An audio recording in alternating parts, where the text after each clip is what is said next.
Well, welcome everybody. This is Casey LaPierre, and I'm here with Intelligent Design Hoof Care. This is sponsored by the Institute of Applied Equine Podiatry, and this is episode 3. Now, in episode 3, I think the thumb said something like, real frogs have backbone. So what we're going to be talking about this week is actually the frog spine and the digital cushion. There's so much misunderstanding when it comes to the digital cushion and the frog spine itself.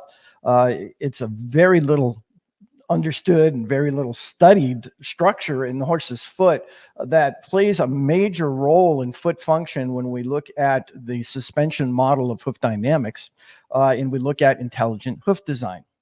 So what I'd like to do is I'm going to show you a little video. That's the first thing I want to do here. And I'm going to show you this little video and I want you to watch for something that pops up onto the screen. Wait for it.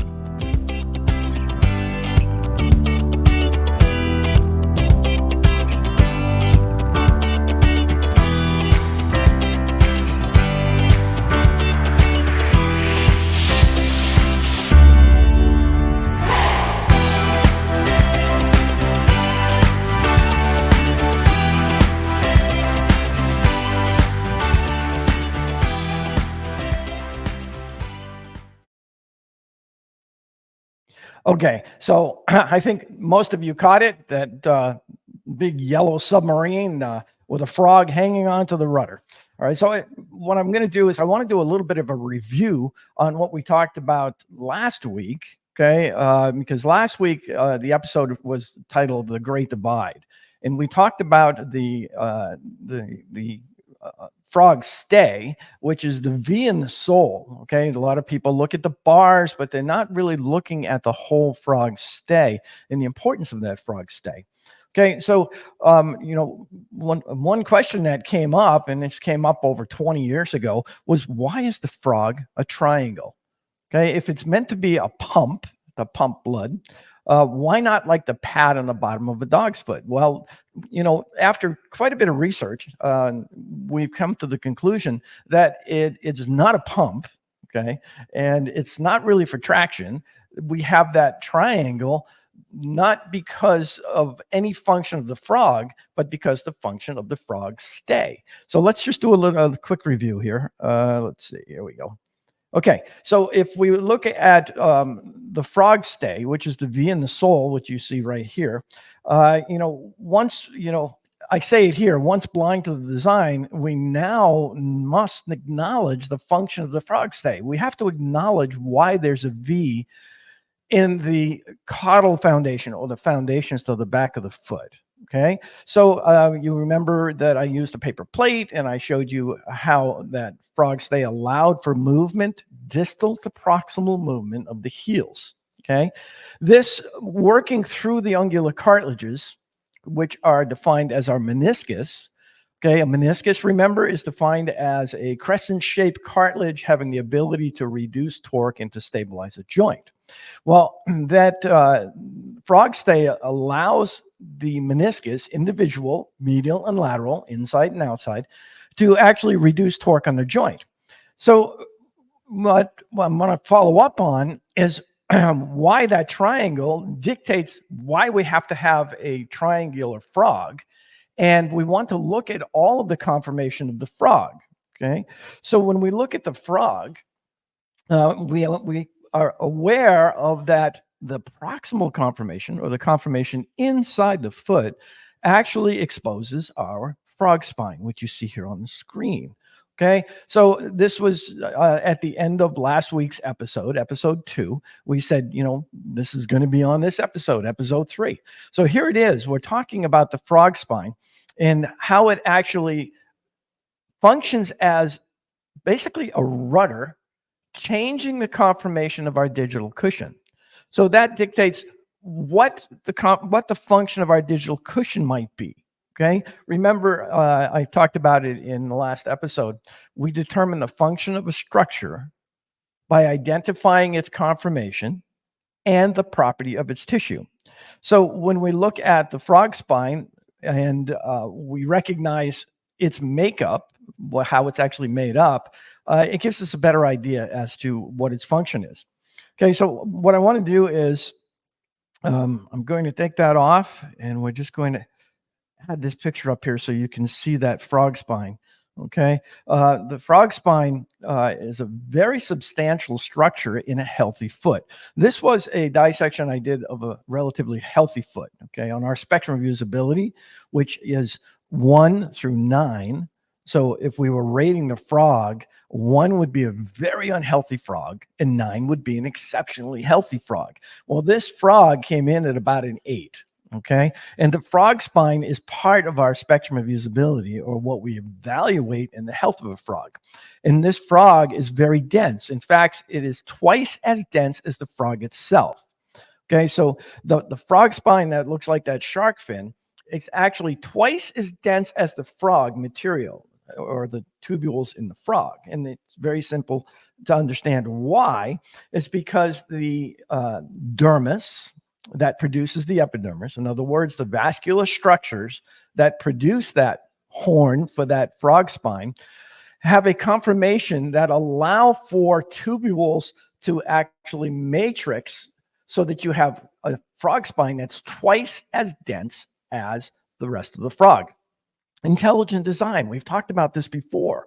Okay. Why would we have a frog spine? What was the reason for the frog spine? Well, if we look at the relationship between our frog spine and our ungular cartilages, lying in between the two is our digital cushion. Okay. Two distinct digital cushions. The one that you are most familiar with is the one that's responsible for the conformation of your frog. Okay, that conformation of that triangle, the conformation of the angles to the side of the frog and the apex of the frog. We call that the cuneal digital cushion. It's actually the foundation for your frog, because even though it's the digital cushion, it plays host to the dermis that produces the tubules that make up the frog. Okay, we also know that there are glands within the digital cushion that allow for the depositing of what we call squamous cells onto the surface of your frog. So what you see on the ground or on the surface of the frog are not actually tubules. Okay, they're actually squamous cells. So it's almost like a callus. Okay, so when people say, "Oh, you shed the frog," well, they didn't actually shed the frog. What they've done was they actually shed this layer of squamous cells, which is actually being produced or being deposited on the surface of your frog continually. It just built up and needed to be shed like any other callus, and it was shed in the form of the frog. And people would say, "Well, it shed the frog." Well, it didn't actually shed the frog; it shed the callus. Okay, and it comes back very quickly. Okay, in an environment that's abrasive, you wouldn't see that happening, because as they're produced, they stratify on the surface of the frog and they're worn away. Okay, so looking at this illustration that I have up on here, you can see that we're talking about the cuneal foundation for the frog. Okay, cuneal simply means triangular in shape. That's what cuneal means. Okay, so within the collateral grooves, we actually have the cuneal artery and vein that run down, and cuneal again means triangular. Okay. Then we have what's called the toric digital cushion. This is so misunderstood. Okay. I believe it was Auburn University, Deborah Taylor, and a few other researchers are just now starting to do some research. It's only been 4 or 5 years that they're actually doing some research into exposing the function of the toric digital cushion, or actually the anatomy of the digital cushion, toric digital cushion. Well, toric means simply that if you were to take a circle and you were to pinch it almost like a figure eight, okay, that is the toric shape.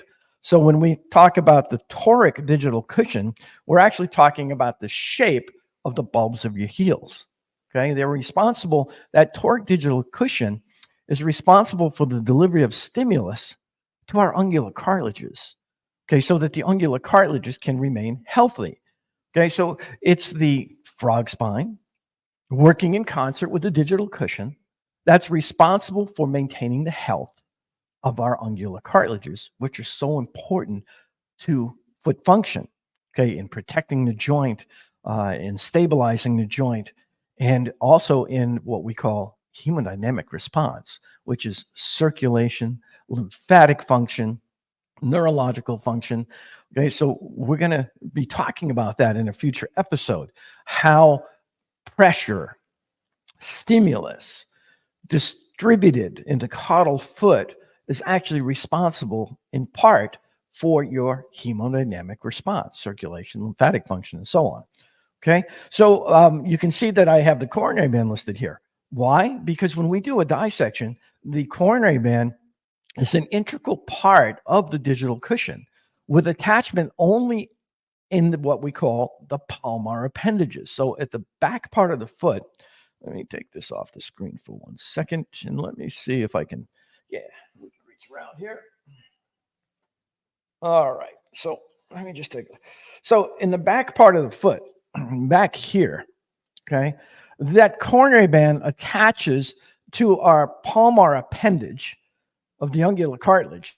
And it's actually a very intimate attachment because the coronary band is not attached within the coronal groove directly to the cartilage or bone.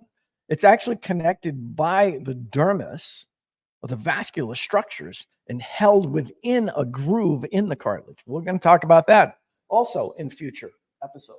Okay, I don't want to get into that right now, so we're going to talk about that in a little bit.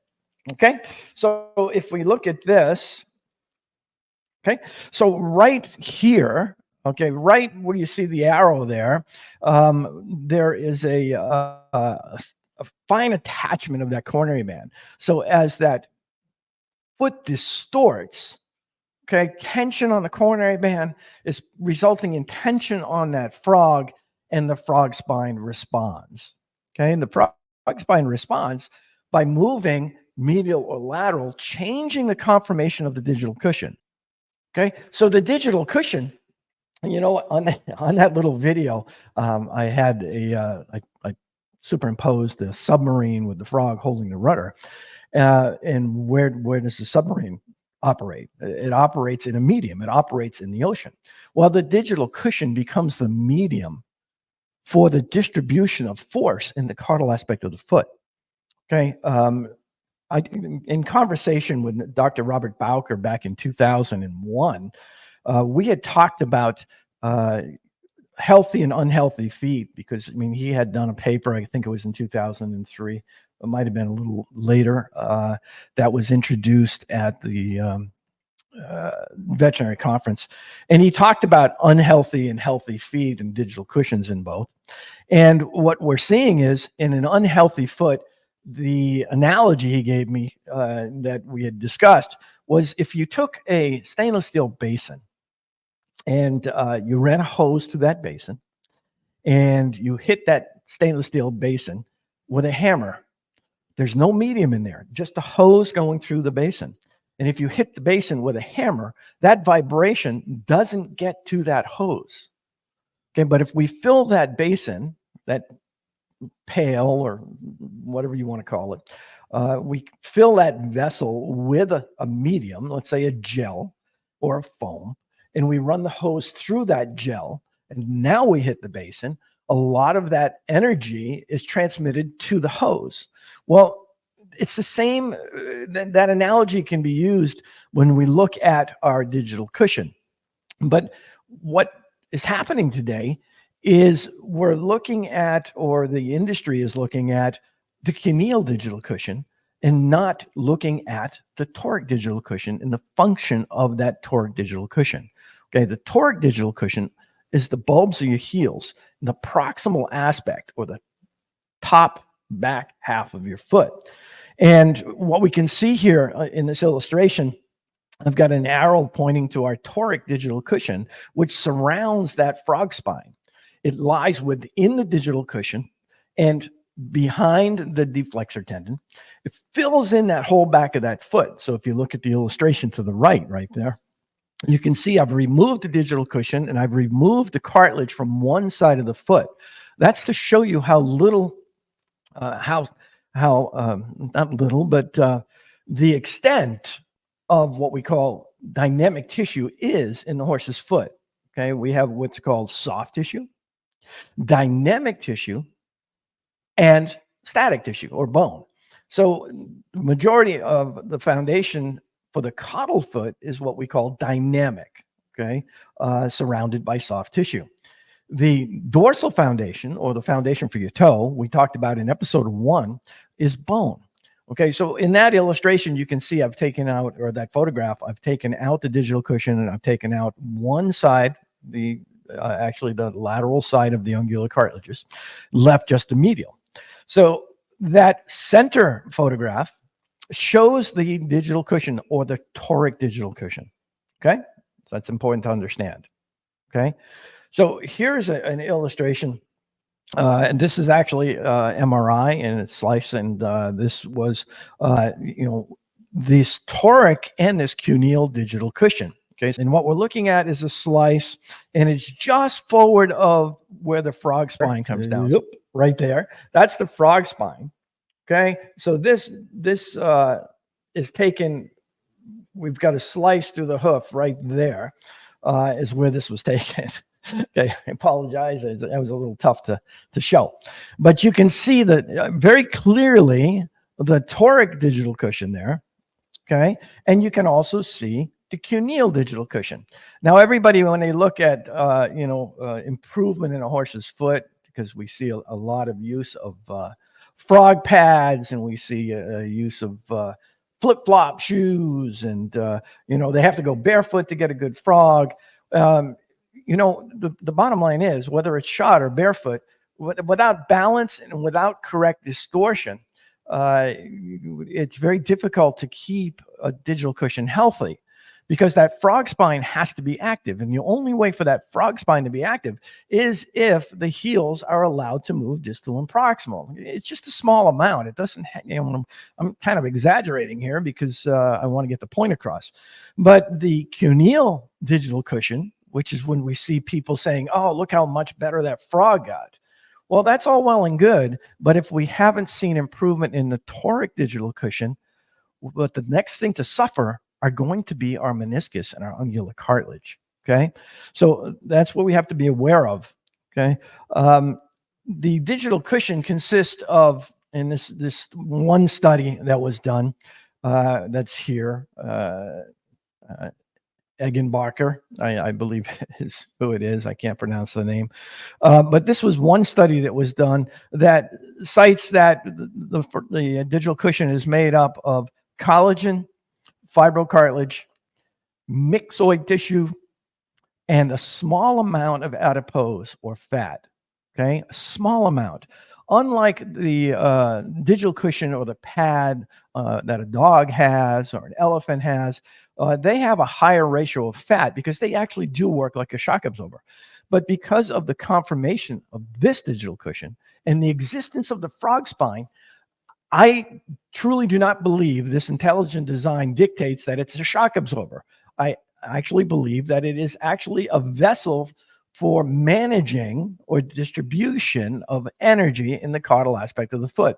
And there were several studies that done. Dr. Hood had done a study on loading of the digital cushion. And, there are several others that I've seen. But when we analyze this and look at each individual structure and fit them into the suspension model of Hoof dynamics, we come to understand the importance of this toric digital cushion. Okay. So, I have to thank, Joel Colvin. He had posted this on Facebook, and he had come back on and he posted a link on my Facebook page to this actual study, which is excellent, and I really appreciate that, Joel. I'm hoping you're watching this, Joel, because everybody has a different perspective on caudal foot function. Okay, there are many different perspectives. Mine's from that intelligent design perspective. Okay, if there's a structure there, it has a reason that it's there. Okay, God does not place a structure there unless it has a function. So the frog spine has a major function. And when we're looking at, there's one hoof over a period of time, and what the question I asked was, was this actually improvement? And I will admit, yes, there was improvement. This was from March until May. The upper one is in May. And you can see that we've had improvement in the Cuneill digital cushion. Okay. But we've actually had a reduction in the toric digital cushion. And I've had changes in conformation of our meniscus. Okay. Was this all for the better? My perspective is no. Okay. It's not healthier. Okay. But if you're coming from the perspective that the frog is a pump, or the frog, it needs to be full, it needs to be wide, the Cuneill digital cushion has a major function. It does have a function. It's actually what is responsible for the strength of our frog spine. If we have a weak frog, okay, we tend to have a weak frog spine. Okay? If you have a deep central sulcus in your frog, okay, you have a hollow frog spine. You have a weak frog spine. If you think of it as a rudder, and you think of the heels or the angle of the bar, our appendages, as the tiller, as they move, our frog spine changes its conformation. Okay, the conformation of the digital cushion, so that the forces can be directed to the appropriate cartilage. Well, you could imagine that if we had a rudder that was weak and wimpy, that it could change the conformation to the benefit. It couldn't direct the forces correctly. And so that's when we see a deep central sulcus, we know that the frog spine is unhealthy. All right. If we look at the picture in the bottom, it has a relatively healthy frog spine, and on our spectrum, it would probably come in at around a 3 or a 4, where I'd like to see a 6 or 7 or an 8. Okay, but that's not to say that it couldn't be helped. What I've seen with shoeing is that we tend to see deterioration or atrophy of our toric digital cushion first and foremost. Okay, so that's what we tend to see first. Okay, so all right. So this is a horse. This is a case study that I took on, and we took out his shoes. And this is a common practice right now, is using these frog pads, to put pressure on the frog to try to develop the Cuneill digital cushion. And you can see, once I removed this shoe and this frog pad, how deep the central sulcus was. Okay, so all this foot was treated under the perspective of, or under the guise of, what we call biomechanics or static mechanics. Okay, full roll of motion shoe, half round shoe for roll of motion, for ease of breakover, support through the heels, a frog pad for pressure, a wedge pad to get bone alignment. So all of this is from our conventional or traditional perspective. Okay? Not condoning it by any means. Okay. All right. So I'm going to play this video again. So we're going to end with this video. And, I want you to take a look at what I'm talking about here. So our digital cushion, toric digital cushion, the proximal digital cushion, is the medium by which force is distributed in the caudal aspect of the foot, or in the back half of the foot.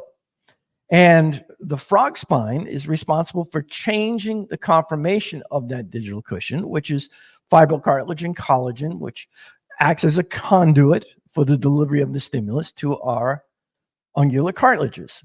We have to be aware of all of the anatomy, functional anatomy, based on intelligent design. Okay, so let me just play that video one more quick time. And now I think you'll understand what that little yellow submarine means. Wait for it.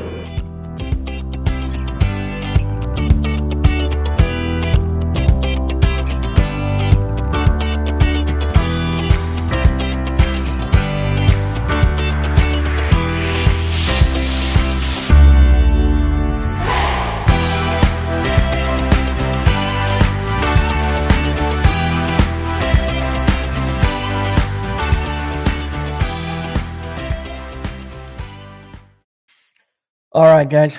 Thank you for tuning in. We're going to keep these relatively short. I know there's a lot of information, even in 25 minutes or 30 minutes that I put in here. So I will review it next in the next episode when we move on from our digital cushion to our coronary band and the function of the coronary band.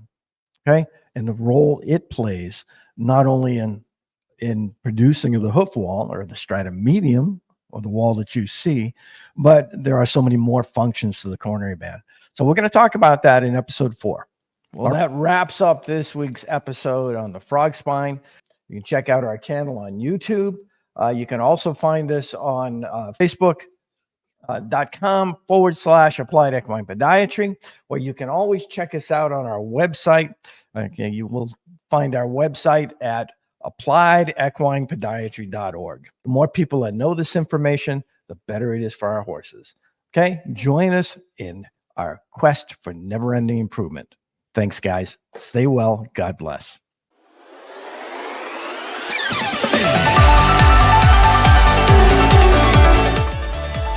Imagine doing what you love. Horses and hoof care.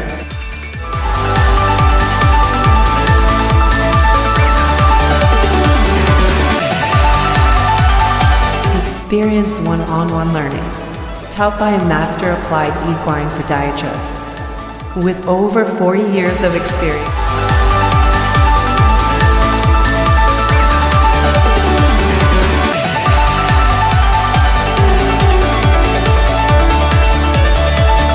Start earning your diploma today.